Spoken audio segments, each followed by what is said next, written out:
What man, this is an African Russian. Today I'm going to be reacting to another video. Let's go. Counteroffensive stalls, Russian forces decided to make some advance.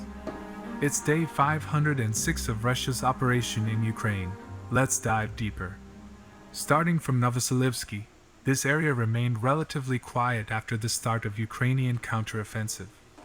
But recently units of Russian forces decided to increase their control over the village. If you remember when Russian forces tried the very first time to advance on the settlement, they launched a surprise attack head-on from lower elevation. But they were not able to gain a significant amount of the area, and were pushed back shortly after. So to not repeat the same mistake, this time Russian forces decided to capture the heights south of the village, as this will allow them to hit Ukrainian supplies very easily. So in an attack launched by Russian forces a couple of days ago, they were able to take this significant portion of the heights. They were then pushing towards the village from the south and westwards in order to take it into encirclement.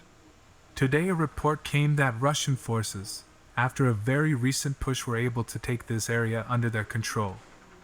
Now this will make it easier to encircle Ukrainian forces in the village. Today there were many rumors that Russian forces in fact captured the village, but it is not true. Okay. According to the trusted sources, Russian forces are not pushing head-on very intensely, in order to limit the casualty. Instead they are looking to force Ukrainians from the village by encircling them.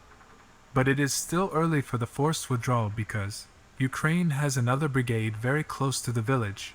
They can deploy their units here if the situation demands. And Russia also needs to take some areas on the northern side, in order to truly put Ukrainians into encirclement. So let's keep an eye on this sector. Now moving to Avdiivka, as both sides have a significant amount of manpower and resources, they have been attacking each other in different areas daily. If you remember, a couple of days ago Ukrainian forces were able to capture a couple of meters near Opatny, but since then Russian forces were able to repel most of the attacks. After which Russian forces tried to look around Krasnohorivka, they launched a big armored column attack on Ukrainian positions, but failed completely as they were hit by accurate artillery. This time around, Ukraine tried its luck. As per latest report, Ukrainian forces launched multiple attacks from 3 sides. Some attacks consisted of heavy armored vehicles, while other attacks were carried out on foot with small infantry. Regardless, Russian forces stationed there repelled all of the attack.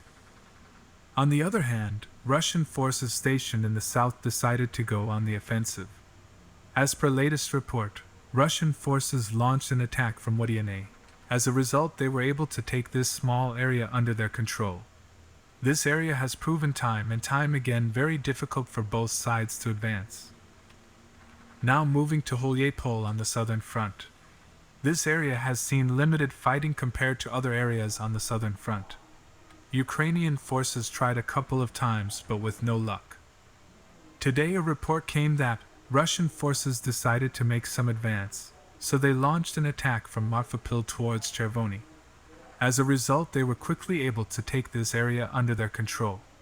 It seems like Ukrainian forces were not expecting any attacks from Russian forces, so they were taken by surprise. Currently fights are taking place, as Russian forces are putting active pressure. On the other hand, Ukraine has brought in reinforcements. It's too early to say if Russia is seriously considering taking Holyapol in the near future. So basically the Russians are just still sitting, basically waiting with the Ukrainians to come, and when they get an opportunity they seize it. This was an African reaction. I hope to see you on my channel next time. Thank you. Have a blessed day. Bye.